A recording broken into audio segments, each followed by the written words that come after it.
পোহৰলৈ আহিছে অশোক সিংহালৰ কাৰ্যকালত জিএমচিৰ প্ৰায় 18 কোটি কেলেংকাৰী তথ্য। গুৱাহাটী পৰিষ্কাৰৰ নামত কোটি টকাৰ লুণ্ঠন গুৱাহাটী উন্নয়ন নিগমৰ। মন্ত্ৰী অশোক সিংহালৰ আমোলত গুৱাহাটী উন্নয়ন নিগমত বৃহৎ কেলেংকাৰীৰ অভিযোগ RTI কৰ্মী দিলীপ নাথৰ। কোট হেৰাল অশোক সিংহালৰ দুৰ্নীতি বিৰোধী গৰ্জন। নগৰ উন্নয়নত যিকোনো প্ৰতিষ্ঠানে বেআইনী কাৰ্যত লিপ্ত হলেই আহিব লাগিব তদন্তৰ আওতালৈ। এইখাৰ কথা আপুনিয়ে কোৱা নাছিল জানো মন্ত্ৰী মহোদয়? কিন্তু এয়া কি আপোনাৰ বিৰুদ্ধে দেখোন এতিয়া মৌন মন্ত্ৰী মৌন বিষয়া। বাৰু সেইবোৰ বাদ দিছো, মূল কথালৈ আহো। প্ৰথমে আপোনালোকক দেখুৱাইছো এখন RTI তথ্য। এই RTI তথ্যই এতিয়া অমানিশা নমাই আনিব পাৰে মন্ত্ৰী অশোক সিংহালৰ ৰাজনৈতিক জীৱনত। 2021 বৰ্ষৰ নগৰ উন্নয়ন বিভাগৰ মন্ত্ৰিত্বৰ দায়িত্বত আছিল এইজন অশোক সিংহাল। সেই সময়তে জিএমচিৰ মুখ্য কাৰ্যালয়ৰ পৰা আবণ্টন হৈছিল 25,73,58,000 টকা। জিএমচিৰ ছুপাৰ চাকাৰ ক্ৰয়ৰ নামত আবণ্টন হৈছিল এই ঠিকা। কিন্তু এই ছুপাৰ চাকাৰ ক্ৰয়ৰ নামতেই বিসংগতি হৈছিল প্ৰায় 18 কোটি টকা। এই ঠিকা লাভ কৰিছিল TPS ইনফ্ৰাষ্ট্ৰাকচাৰ লিমিটেড আৰু MS মেণ্ডি এণ্টাৰপ্ৰাইজে। প্ৰমাণ এইখন RTI তথ্য। TPS নামৰ এই প্ৰতিষ্ঠানটোৰ পৰাই অশোক সিংহালৰ জিএমচিয়ে ক্ৰয় কৰিছিল 20খন ছুপাৰ চাকাৰ। TPSে দিয়া তথ্য অনুসৰি একোখন ছুপাৰ চাকাৰৰ মূল্য 47,20,000 টকা, টেংকাৰৰ মূল্য 27,14,000 টকা, অৰ্থাৎ এটা সম্পূৰ্ণ সেটৰ মূল্য 74,34,000 টকা। কিন্তু কি আচৰিত, সেই একেই মডেলৰ একোখন ছুপাৰ চাকাৰ কিনিবলৈ জিএমচিয়ে TPS নামৰ প্ৰতিষ্ঠানটোক দিছিল 1,28,00,000 টকা।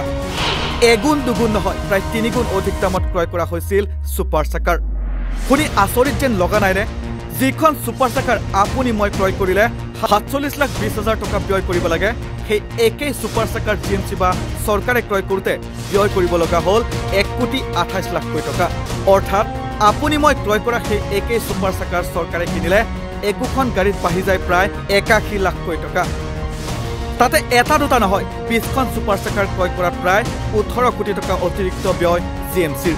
এতিয়া প্ৰশ্ন হয়, কাৰ পকেটলৈ গ'ল এই অতিৰিক্ত 18 কোটি টকা? মন্ত্ৰী অশোক সিংহালৰ আমোলতেই গুৱাহাটী উন্নয়ন নিগমত বৃহৎ কেলেংকাৰীৰ অভিযোগ উত্থাপন কৰি RTI কৰ্মী দিলীপ নাথে ৰাজহুৱা কৰিলে RTI তথ্য।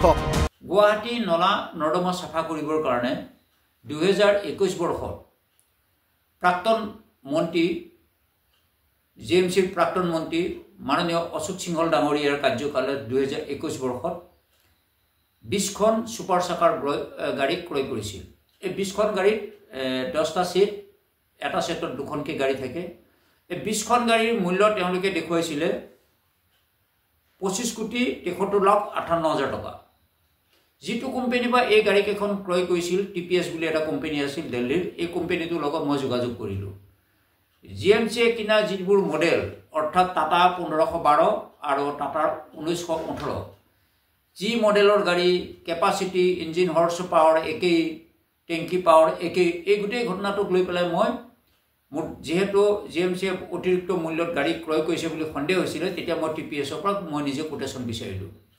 TPS কোম্পানীটোৱে মোক একে গাড়ী, একে মডেল, একে কেপাচিটিৰ, একে টেংকিৰ গোটেই গাড়ীখিনিক লৈ পেলাই মোক এখন গাড়ীৰ মূল্য দেখুৱালে 47,20,000 টকা। সেই একেখন গাড়ী কিন্তু গুৱাহাটী জিএমচিয়ে অভিযন্তাসকলে মিলি কিনিছিলে 1,28,67,900 টকাকৈ। এতিয়া কথাটো হ'ল, যেতিয়া TPSে মোক যেতিয়া গাড়ীবিলাক যোগান ধৰে, নথিপত্ৰ যেতিয়া মোক যোগান ধৰিছিলে, তেতিয়া কিন্তু গাড়ীৰ মূল্য আৰু জিএমচিয়ে কিনাৰ মূল্যৰ মাজত বহু কোটি টকাৰ ডিফাৰেঞ্চ হৈ যায়। অৰ্থাৎ 18,30,18,000 টকাৰ ডিফাৰেঞ্চ এটা আহি যায়। এতিয়া নিশাৰ ভিতৰতে 20খন গাড়ী ক্ৰয় কৰাৰ নামত 18,30,00,000 টকা কোনে আত্মসাৎ কৰিলে, এই বিষয়ে আমাৰ সন্দেহ আছে।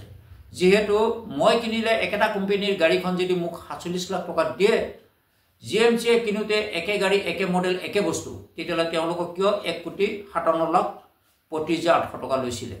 গতিকে আমাৰ সন্দেহ হৈছে নিশ্চয় অভিযন্তাই এই গোটেই ঘটনাটোৰ লগত কোনোবা জড়িত হৈ TPS কোম্পানীৰ মালিকৰ লগত এই 18 কোটি টকা আত্মসাৎ কৰিছে গতিকে মাননীয় মুখ্যমন্ত্ৰী মহোদয়ক আমি অনুৰোধ কৰিছোঁ যে গুৱাহাটী নলা নৰ্দমা চাফা কৰাৰ নামতে গাড়ী ক্ৰয় নামতে যদি 10খন গাড়ী অৰ্থাৎ 20খন গাড়ী 10টা সেট কিনাৰ নামতে যদি 18 কোটি টকা দুৰ্নীতি হৈছে তেতিয়াহ'লে স্মাৰ্ট চিটি নামত আৰু বহু কোটি টকা দুৰ্নীতি হৈছে গতিকে অনতিপলমে মাননীয় মুখ্যমন্ত্ৰী মহোদয়ক আমি অনুৰোধ কৰিছোঁ এই স্মাৰ্ট চিটিৰ নামত জিএমচিয়ে যি সুপাৰ চেকাৰ গাড়ী ক্ৰয় কৰিছিল ইয়াক তদন্ত হ'ব লাগে